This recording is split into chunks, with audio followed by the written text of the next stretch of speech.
नमस्कार दोस्तों। इस वीडियो में हम कक्षा 9th का जो 15वां अध्याय है उसका अध्ययन करेंगे, जो कि अपने रीट परीक्षा भर्ती में जुड़ा है। प्राकृतिक वनस्पति और मृदाएं भारत की और राजस्थान की दोनों के संदर्भ में अपन चर्चा करेंगे।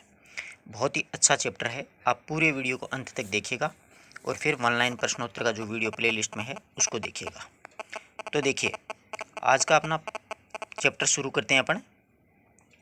प्राकृतिक वनस्पति एवं वन्य जीव किसी भी राष्ट्र की समृद्धि के आधार होते हैं, यानी कोई भी देश होता है उसके आधार मुख्यतः प्राकृतिक वनस्पति और वन्य जीव ही होते हैं। हमारे भारत के प्राकृतिक पर्यावरण का यह है महत्वपूर्ण घटक है। हमारा जो भारत देश है उसके प्राकृतिक पर्यावरण का ये एक महत्वपूर्ण घटक है। भारत में प्राकृतिक वनस्पति एवं वन्य जीव बहुतायत में रहते हैं, यानी यहाँ पर प्रकृति की अच्छी देन है। खूब तो वृक्ष हैं, वनस्पतियाँ हैं और बहुत अच्छे अपने पास में वन्य जीव भी हैं।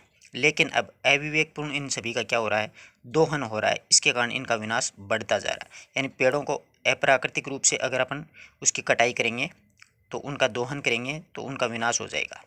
मानव सभ्यता को बनाए रखने के लिए प्राकृतिक वनस्पति और वन्य जीवों को बचाए रखना बहुत ही आवश्यक है। अगर अपने को मानव सभ्यता को जीवित रखना है तो प्राकृतिक वनस्पति को बनाए रखना है और वन्य जीवों को भी बचाना अपना परम कर्तव्य है। भारत की राष्ट्रीय वन नीति के अनुसार भौगोलिक क्षेत्रफल में 33% भाग पर वन होना अनिवार्य है। बहुत अच्छा प्रश्न है, कई बार परीक्षाओं में पूछा गया प्रश्न है कि भारत में कितने प्रतिशत क्षेत्र पर वन होने जरूरी है, तो 33% भाग पर, परंतु ऐसा है नहीं। प्राकृतिक पर्यावरण में भिन्नता के कारण हमारे देश में वनों के प्रकार और वितरण में राज्य व क्षेत्र के अनुसार भी भिन्नता पाई जाती है। जैसे देखिए, राजस्थान काफ़ी बड़ा राज्य है, परंतु फिर भी यहाँ पर 8% भाग पर भी वन है, जबकि सिक्किम एक छोटा सा राज्य है, उसमें 60% क्षेत्र पर वन है। भारत एक विशाल देश है, इसमें जहाँ तापमान, वर्षा, मिट्टी और धरातल की प्राकृतिक पवनें, सूर्य प्रकाश के प्रारूप में भिन्नता पाई जाती है। यानी हर क्षेत्र का अलग अलग वातावरण है, अलग अलग क्लाइमेट है। इसीलिए देश में विभिन्न प्रकार की वनस्पतियों का पाया जाना स्वाभाविक है, क्योंकि अपना मरुस्थल क्षेत्र है राजस्थान, तो यहाँ पर अलग तरीके की वनस्पति होगी, और जहाँ पर पहाड़ी क्षेत्र होगा, वर्षा अच्छी होगी, वहाँ पर अलग तरीके की वनस्पति पाई जाएगी। भारत में पाई जाने वाली वनस्पतियों के अनुसार देखो, यहाँ से अक्सर प्रश्न आते हैं कि निम्न में से कौन सा सदाबहार वन है, कौन सा शुष्क वन है, कौन सा उष्णकटिबंधीय वन है। तो सबसे पहले अपन सदाबहार वनों की चर्चा करेंगे। सदाबहार वन, ये वन उन भागों में मिलते हैं जहाँ पर औसत वर्षा 200 सेंटीमीटर से अधिक होती है। यहाँ से प्रश्न पूछा जा सकता है कि किस क्षेत्र में सदाबहार वन पाए जाते हैं जहाँ पर वार्षिक वर्षा कितनी होनी चाहिए, तो 200 सेंटीमीटर से अधिक। तापमान होगा 24 डिग्री सेंटीग्रेड के लगभग। इसमें 3 प्रमुख क्षेत्र हैं। पश्चिमी घाट के पश्चिमी ढाल अंडमान निकोबार द्वीप समूह है, और उत्तरी पूर्वी घाट में बंगाल, असम, मेघालय और तराई वाले क्षेत्र है। वहाँ पर ये वन सदाबहार वन पाए जाते हैं। अब वनों में से प्रश्न यूँ पूछा जा सकता है कि रबर है, मोगनी है, एबोनी है, लोहा काष्ठ है, जंगली आम है, ताड़ है, आदि वृक्ष, बांस तथा कई प्रकार की लताएं भी पाई जाती हैं। तो इसमें पूछ ले कि महोगनी किस प्रकार का वृक्ष है, तो सदाबहार वन है। ध्यान रखना, रबर, महोगनी, एबोनी, लोहा काष्ठ, जंगली आम, ताड़ और बांस, और अनेक प्रकार की लताएं मतलब बेल। वृक्षों की ऊंचाई मुख्यतः 30 से 45 मीटर तक होती है। वृक्षों की संघनता इतनी अधिक होती है, यानी ये बहुत अधिक संघन वृक्ष होते हैं। इतने अधिक संघन होते हैं कि सूर्य का जो प्रकाश है वो धरातल तक नहीं पहुंच पाता है। इन वृक्षों का पोषण कम होता है, इन वृक्षों का जो शोषण होता है वो कम होता है, क्योंकि इनकी लकड़ी कठोर होती है, यानी काटने में थोड़ी दिक्कत आती है, अपने को अधिक परिश्रम करना पड़ता है। एक ही स्थान पर विभिन्न प्रकार के वृक्ष पाए जाते हैं। वृक्षों में लताएं व छोटे छोटे पौधों की संघनता होती है, जिससे कि वृक्षों को काटने में असुविधा होती है, यानी कटते ही नहीं है, एक दूसरे से जुड़े हुए रहते हैं, बिल्कुल संघन रहते हैं, तथा परिवहन के साधनों की कमी रहती है। इसलिए आर्थिक दृष्टि से इनका उपयोग अधिक नहीं होता है, यानी आर्थिक दृष्टि से ये वृक्ष हैं वो उपयोगी नहीं होते, यानी घने जो जंगल होते हैं वहाँ पर ये वृक्ष पाए जाते हैं। सदाबहार वन।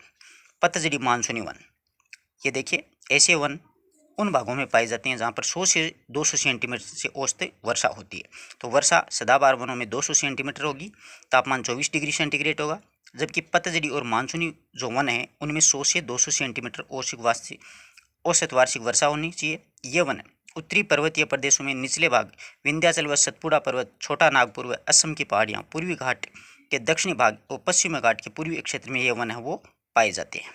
ये वन अधिक घने और वृक्ष, ये जो वन है नए अधिक घने होते हैं और वृक्ष नए अधिक ऊंचे होते हैं। प्रमुख वृक्षों में इनमें साल है, सागवान है, नीम है, चंदन है, रोजवुड है, आंवला है, सहतूत है, एबोनी है, आम है, शीशम है, बांस है। इनकी लकड़ी कठोर नहीं होती है, ये आसानी से काटे जा सकते हैं, यानी इनकी कटाई आराम से हो सकती है। इनकी लकड़ी से जलियान है, फर्नीचर है आदि का निर्माण किया जाता है। तो पूछा जा सकता है जलियान और फर्नीचर के निर्माण में कौन से वन प्रयुक्त किए जाते हैं। ठीक है, इन क्षेत्रों में यातायात के साधनों को के विकसित होने के पश्चात अधिक मांग व अधिक उपयोग से लगातार इनका क्या हो रहा है, दोहन होने के कारण ऐसे वनों क्षेत्रों में प्रतिदिन घटते जा रही हैं, यानी दिन प्रतिदिन इनकी क्या हो रही है, कटाई हो रही है। तो पतझड़ी और मानसूनी जो वन है इनकी मुख्यतः परीक्षा उपयोगी बात यह है, वर्षा कितनी चाहिए, 100 से 200 सेंटीमीटर। मुख्य रूप से कौन कौन से वृक्ष होते हैं, मुख्य रूप से साल है, सागवान, नीम, चंदन, रोजवुड, आंवला, सहतूत, एबोनी, आम, शीशम और बांस। इनका लगातार कटाई हो रही है, लगातार दोहन हो रहा है, तो दिन प्रतिदिन ये क्या हो रहे हैं, घटते जा रहे हैं। शुष्क वन, ये वो वन होते हैं, उन क्षेत्रों में पाए जाते हैं जहाँ पर वार्षिक वर्षा 50 से 100 सेंटीमीटर होती है। उन क्षेत्रों में जल की कमी सहन करने वाले वृक्षों की बहुतायत देखने को मिलती है, यानी ये कम पानी में भी उग सकते हैं। इन वृक्षों की जड़ें काफ़ी लंबी और मोटी होती हैं, क्योंकि पानी कम होता है तो जड़ें लंबी होंगी। इस प्रकार के वन मुख्य रूप से दक्षिणी पश्चिम पंजाब, हरियाणा, पूर्वी राजस्थान और दक्षिण पश्चिमी उत्तर प्रदेश में पाए जाते हैं। प्रमुख रूप से ये जो वन हैं वो कीकर, बबूल, नीम, आम, महुआ, करील, खेजड़ी आदि होते हैं। वर्षा के अभाव में ये वृक्ष कम ऊंचे होते हैं, यानी इनकी ऊंचाई 6 से 9 मीटर तक होती है। तो पूछा जा सकता है कि कौन से वन होते हैं जिसकी ऊंचाई 6 से 9 मीटर तक होती है, तो शुष्क वन। दूसरी बात, इनमें वर्षा है वो 50 से 100 सेंटीमीटर तक ही उपलब्ध होती है, वही पर्याप्त है इनके लिए। इनकी जड़ें लंबी और मोटी होती हैं। आई बात समझ में?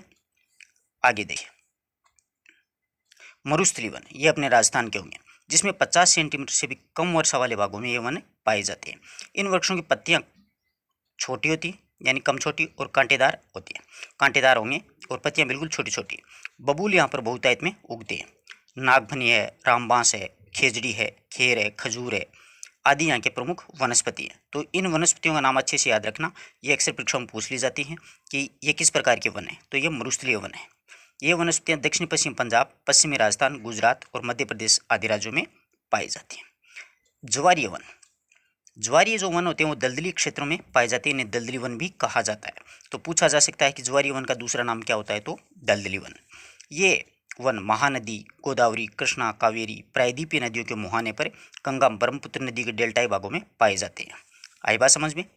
दक्षिण भारत में अधिक पाए जाते हैं। ज्वार भाटे के समय समुद्र को अग्रसित ये जो जल है उसकी जड़ों को सींचता है, यानी ये जो पेड़ होते हैं जिसमें समुद्र में ज्वार भाटा आता है तो उसके पानी से इन पेड़ों की जड़ों को वो सींचता है। एशिया प्रदेशों में कीचड़ और दलदल होती रहती है। इन वनों में सुंदरी वन, गंगा ब्रह्मपुत्र के डेल्टा विशेष रूप से पाए जाते हैं, यानी सुंदरी वन होते हैं। गंगा ब्रह्मपुत्र का जो डेल्टा है जिसको सुंदरवन का डेल्टा बोलते हैं, वहाँ पर सुंदरी वन है अधिकांश। इसी कारण उनका नाम, उस डेल्टा का नामकरण है वो सुंदरवन पड़ा। वृक्ष मुख्य से ताड़, नारियल, हेरोटीरिया, राइजोफोरा और सोनेरेसिया आदि वृक्षों की लकड़ी मुलायम होती है। ये जो वृक्ष होते हैं इनकी लकड़ी क्या होती है, मुलायम होती है। तो ज्वारीय वन भी अच्छा प्रश्न बनता है इनसे भी। हर एक जो अपने जो वन पड़े हैं उन सभी में छोटे छोटे प्रश्न बन रहे हैं। अब पर्वतीय वन देखिए, पर्वतीय वन इस प्रकार के वन दक्षिणी भारत में महाराष्ट्र के महाबलेश्वर तथा मध्य प्रदेश के पंचमढ़ी आदि भागों में 1500 मीटर की ऊंचाई पर पाए जाते हैं। ये वृक्ष मुख्यतः 15 से 18 मीटर तक ऊंचे होते हैं। वृक्ष मोटे तने वाले होते हैं जिनके नीचे संघन झाड़ियाँ मिलती हैं और वृक्षों की पत्तियां घनी सदाबहार और टहनियों पर लताएं छाई रहती हैं। अधिक ऊंचे भागों में यूजेनिया, मिचेलिया, रोडेंड्रॉस आदि वृक्ष मिलते हैं। तो ये जो शब्द है ना, इनको अच्छे से याद रखना, पूछे जा सकते हैं कि ये किस प्रकार के वन है, तो पर्वतीय वन। भारत में हिमालय पर्वत श्रेणियों में भिन्न भिन्न ऊंचाई पर भिन्न भिन्न प्रकार की वनस्पति पाई जाती है। जैसे 1000 से 1500 मीटर की ऊंचाई व चौड़ी पत्ती वाले ओक तथा चेस्टन 1500 से 300 मीटर की ऊंचाई व शंकुधारी वृक्ष जैसे देवदार है, स्प्रूस, चीड़ है इत्यादि। 3000 से अधिक ऊंचाई पर अल्पाइन वनस्पति जैसे सिल्वर फर है, बर्च है, जूनिपर है आदि वृक्ष पाए जाते हैं। तो ये वृक्ष हैं, इनके नाम अच्छी तरीके से याद रखना। ये कौन से वन है, पर्वतीय वन। अब भारत में वन्य जीव, तो देखिए भारत में वन्य जीव जो हैं वो विभिन्न प्रकार के प्राणी बड़ी संख्या में पाए जाते हैं। कितनी प्रजातियां? लगभग 75,000 प्रजातियां पाई जाती हैं, जिसमें से 350 तो स्तनधारी है, 300 वो 1313 जो हैं वो पक्षी हैं, 408 सरीसृप हैं, 197 उभयचर हैं, 2546 मछलियाँ और 50,000 कीट हैं यानी कीड़े मकोड़े, और 4,000 के करीबन मोल्स्क तथा अन्य बिना रीढ़ वाले प्राणी भी है, जो विश्व के कुल 13% अपने भारत देश में पाए जाते हैं। ये वन्य जीवों की संख्या है।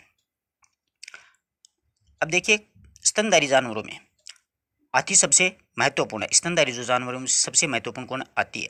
ये असम, कर्नाटक, केरल और उष्ण तथा आर्द्र वनों वाले क्षेत्रों में पाए जाते हैं। एक सींग वाले गेंडे पश्चिमी बंगाल तथा असम में पाए जाते हैं। एक सींग वाला गेंडा स्पेशल रूप से देखिए असम में पाया जाता है। ये दलदली क्षेत्रों में रहते हैं। कच्छ के रण तथा थार के मरुस्थल में क्रम से जंगली गधे और ऊँट मिलते हैं। तो ऊँट तो थार के मरुस्थल में मिलते हैं और कच्छ के रण में गधे। भारतीय भैंस है, गाय है, बैल है, नीलगाय है, घोड़ा है, चौसिंगा है, छोटा मृग है जिसको गेजल बोलते हैं, कुत्ते तथा विभिन्न प्रकार के हिरण आदि अन्य जानवर यहाँ पर पाए जाते हैं, जो कि भारत में बहुतायत में पाए जाते हैं। बंदरों की भी अनेक प्रकार की प्रजातियाँ अपने देश में पाई जाती हैं। भारत विश्व का अकेला ऐसा देश है जहाँ पर शेर तथा बाघ दोनों पाए जाते हैं। अच्छा प्रश्न बनता है कि शेर और बाघ दोनों कहाँ पर पाए जाते हैं? अगर अपन को पूछ ले तो अपन मतलब 90% विद्यार्थी इसका उत्तर भारत नहीं करके दूसरा देश ही करेंगे, परंतु अपने भारत देश में विश्व में एकमात्र ऐसा देश है जिसमें बाघ और शेर दोनों एक साथ पाए जाते हैं। दोनों में फर्क होता है, ध्यान रखना। बहुत से तो ये सोचते हैं कि शेर वही होता है और बाघ भी वही होता है। भारतीय शेरों का प्राकृतिक वास स्थल गुजरात का गिर है। पूछा जा सकता है कि भारतीय बाघों का प्राकृतिक निवासी स्थल कहाँ पर है? तो गुजरात का गिर अभ्यारण्य। बाघ मध्य प्रदेश और झारखंड के वनों में, पश्चिमी बंगाल के सुंदरी वन तथा हिमालय क्षेत्रों में पाए जाते हैं। बिल्ली प्रजाति के सदस्यों में तेंदुआ भी है। यह है एक शिकारी जानवरों में मुख्य, तेंदुआ शिकारी जानवर है। हिमालय क्षेत्रों में पाए जाने वाले जानवर अपेक्षाकृत कठोर जलवायु को सहन करने वाले, जो अत्यधिक ठंड में भी जीवित रह सकते हैं। लद्दाख की बर्फीली ऊंचाई में याक पाया जाता है। याक कहाँ पर होता है? लद्दाख की बर्फीली ऊंचाई में, जो कि गुच्छेदार सिंगों वाला बेल जैसा जीव है, यानी गुच्छेदार सिंगों वाला बेल जैसा दिखता है ये याक, जिसका भार लगभग 1 टन होता है। बहुत भारी जानवर होता है। तिब्बतीय बारहसिंगा, भारल, नील भेड़, जंगली भेड़ तथा क्यांग तिब्बती जंगलों में भी तिब्बती जंगली गधे भी यहाँ पर पाए जाते हैं। कहीं कहीं लाल पांडा भी यहाँ कुछ भागों में देखने को मिलता है। नदियों, झीलों तथा समुद्री क्षेत्रों में कछुए हैं, मगरमच्छ हैं, घड़ियाल है आदि पाए जाते हैं। घड़ियाल मगरमच्छ की प्रजाति का ही एक ऐसा प्रतिनिधि भी है। विश्व में केवल भारत में ही पाया जाता है। ये घड़ियाल जो है वो मगरमच्छ की प्रजाति का है। भारत में अनेक रंग बिरंगे पक्षी पाए जाते हैं, जैसे मोर है, बतख, तोता, मैना, सारस, गिद्ध, उल्लू, कौवा, कबूतर। कुछ अन्य प्रजातियां भी हैं पक्षियों की, जो देश के वनों में आर्द्र क्षेत्रों में पाई जाती हैं। ये तो भारत की बात हुई। राजस्थान की चर्चा करें तो देखिए, राजस्थान की प्राकृतिक वनस्पति। राजस्थान में लगभग 34,610 वर्ग किलोमीटर क्षेत्र में विभिन्न प्रकार की वनस्पतियां मिलती हैं। ये है राज्य के कुल क्षेत्रफल का 10.12% है, यानी पूरे देश का 10.12% है अपना राजस्थान का क्षेत्रफल। राजस्थान में सघन वन आवरण क्षेत्र 3.83% है। राजस्थान के प्रति व्यक्ति वन क्षेत्र जो है वो कितना आता है? मात्र 0.03 हेक्टेयर आता है, जो कि संपूर्ण भारत के प्रति व्यक्ति क्षेत्र का 0.13 हेक्टेयर से भी कम है। राजस्थान में वनों की भौगोलिक वितरण में बहुत भिन्नता है, यानी बहुत ही कम वृक्ष हैं अपने राजस्थान में। क्षेत्रफल की दृष्टि से देखें तो राज्य की वनस्पतियां यहाँ की जलवायु, मिट्टी, भूमि की स्थिति तथा भूगर्भिक इतिहास को प्रभावित है। यहाँ पर प्राकृतिक वनस्पति 3 प्रकार की पाई जाती है: वन, घास और मरुस्थलीय वनस्पति। एक तो वन अलग है, घास अलग है और मरुस्थलीय वनस्पति अलग है। राज्य में वनों का विवरण देखिए। अब अपन राजस्थान में जो वन हैं उनकी चर्चा करते हैं। देखिए, पहला है वनों के प्रकार। धरातलीय स्वरूप, जलवायु और मिट्टियों की भिन्नता के कारण राजस्थान में भौगोलिक दृष्टि से 3 प्रकार के वृक्ष होते हैं: उष्ण कटिबंधीय कंटीले वन, उष्ण कटिबंधीय शुष्क पतझड़ी वाले वन और उपोष्ण पर्वतीय वन। ये 3 प्रकार के हैं। पहला उष्ण कटिबंधीय वन। इस प्रकार के जो वन हैं वो वन पश्चिमी मरुस्थल, शुष्क और अर्ध शुष्क क्षेत्रों में पाए जाते हैं, जैसे जैसलमेर, बाड़मेर, पाली, बीकानेर, चूरू, नागौर, सीकर, झुंझुनू आदि जिलों में इस प्रकार की वनस्पति वो पाई जाती है, उष्ण कटिबंधीय कटीले वन। इन वनों में पेड़ बहुत छोटे आकार के होते हैं, और छोटी झाड़ियों की अधिकता होती है, यानी छोटी छोटी झाड़ियाँ बहुत होती है। इस प्रकार के शुष्क जलवायु वाले वनों में खेजड़ी, रोहिड़ा, बेर, केर, थोर आदि वृक्ष व झाड़ियाँ उगते हैं। इन वनों में झाड़ियों में लंबी इनकी जो जड़ें हैं वो काफ़ी लंबी होती हैं, पत्तियाँ बिल्कुल छोटी छोटी और कंटीली होती हैं। मरुस्थलीय प्रदेशों में खेजड़ी की अत्यधिक उपयोगिता के कारण मरुस्थल का कल्पवृक्ष भी कहा जाता है। मरुस्थल का कल्पवृक्ष तो आपको पता है खेजड़ी को कहा जाता है, कई बार पूछा जाता है परीक्षा में। इन वनों में कई तरह की झाड़ियाँ भी पाई जाती हैं, जैसे फोग है, आकड़ा है, केर है, लाणा है, अरना है, जड़बेर है। इस क्षेत्र की प्रमुख झाड़ियों में है, ये मुख्य मुख्य झाड़ियाँ हैं। आपने तो फोग का ही नाम सुना होगा, परंतु अरना, जड़बेर ये भी झाड़ियाँ ही हैं। इसके अतिरिक्त इस क्षेत्र में कई प्रकार की घास भी पाई जाती है। मुख्य रूप से सेवण घास और दामन घास प्रसिद्ध हैं, जो कि कई बार परीक्षा में पूछी जाती है। तो देखिए, दामन घास जो है वो दुधारू पशुओं के लिए बहुत उपयोगी है, जबकि सेवण घास है वो सभी पशुओं के लिए पौष्टिक घास है। सेवण घास जो कि जैसलमेर में पाई जाती है। अब उष्णकटिबंधीय शुष्क पतझड़ी वाले वन, इन वनों का विस्तार राजस्थान के छोटे बड़े क्षेत्रों में सभी जगह है। ये वन राजस्थान में 50 से 100 सेंटीमीटर वर्षा वाले क्षेत्रों में पाए जाते हैं।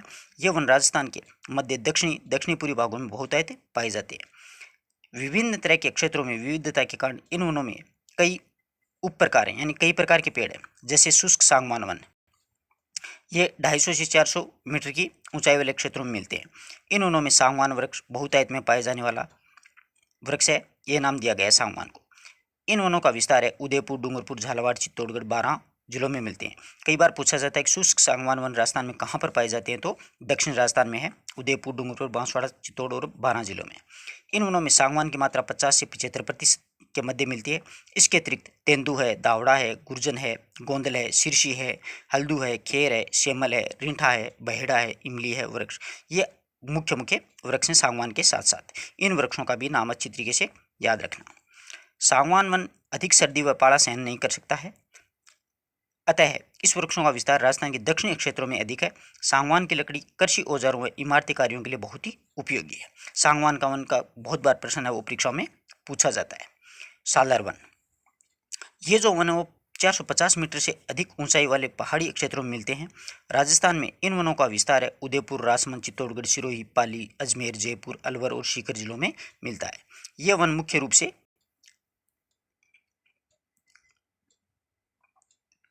सालर और धोक और कठीरा और धावड़, ये 4 तरीके के वन होते हैं। सालर वृक्ष से गोंद का अच्छा स्रोत है, यानी सालर के वृक्ष से अपन गोंद प्राप्त कर सकते हैं, जैसे खेजड़ी का होता है उसी प्रकार। और सालर की लकड़ी वो पैकिंग के डिब्बे बनाने के लिए काम में ली जाती है। सालर वृक्षों की अधिकता के कारण इन वनों का सालर वन नाम पड़ा है, यानी सालर वृक्षों की अधिकता होने के कारण। बांस के जो वन मुख्य रूप से बांसवाड़ा में पाए जाते हैं, ये भी दक्षिण राजस्थान में है। बांस की अधिकता के कारण बांस वन नाम पड़ा है। राजस्थान में प्रचुर वर्षा वाले क्षेत्रों में इन वनों का विस्तार है। राजस्थान के बांसवाड़ा, चित्तौड़गढ़, उदयपुर, बारां, कोटा, सिरोही आदि जिलों में इन वनों का विस्तार बांसवाड़ा के नाम पर ही बांस के नाम पर ही बांसवाड़ा क्षेत्र का नाम पड़ा है, यानी अधिक पैदा होती है बांसवाड़ा में। बांस के वृक्षों के साथ ही इन वनों में धाकड़ा है, सागवान है, धोकड़ा है, ये वन भी पाए जाते हैं। धोकड़ा के वन ये सर्वाधिक होते हैं। देखो, धोकड़ा के वन राजस्थान में बहुत बड़े क्षेत्र में पाए जाते हैं। रेगिस्तान क्षेत्रों को छोड़कर संपूर्ण राजस्थान क्षेत्रों में भौगोलिक और पर्यावरण जिसके अनुकूल है, अतः राजस्थान में इन वनों का विस्तार सर्वाधिक है। राजस्थान में ये वन 440 से 760 मीटर की ऊंचाई के मध्य अधिक मिलते हैं। इनका विस्तार कोटा है, बूंदी है, सवाई माधोपुर है, जयपुर, अलवर, अजमेर, उदयपुर, राजसमंद और चित्तौड़गढ़ जिलों में अधिक धोकड़ा के वन होते हैं। राजस्थान में धोकड़ा को धोक के नाम से भी जाना जाता है, यानी धोक भी बोल देते हैं गाँव। ये जो वन है वो राज्य की प्रमुख वन संपदा में शामिल किए गए हैं। तो पूछा जा सकता है कि राज्य में कौन से वन है वो मुख्य संपदा में शामिल किए गए हैं, तो धोकड़ा के वन। ये जो वन है, इन वनों में धोक के साथ साथ अरुंजन, खेर, खिरनी, सालर, गोंदल के वृक्ष भी पाए जाते हैं। पहाड़ी तलहटी क्षेत्रों में धोक के साथ साथ पलास बहुतायत में मिलता है। कहीं कहीं जड़बेर व अरडू भी मिलता है। धोक की लकड़ी बहुत मजबूत होती है, इसे जला करके इसका कोयला भी बनाया जाता है। धोक की लकड़ी का क्या बनाया जाता है, कोयला भी बनाया जाता है। पलास के वन, ये वन उन क्षेत्रों में फैले होते हैं जहाँ पर धरातल कठोर और पथरीला होता है। पहाड़ी क्षेत्रों में, पहाड़ियों के मध्य जल पठारी धरातल जहाँ पर बहुतायत में पाए जाते हैं।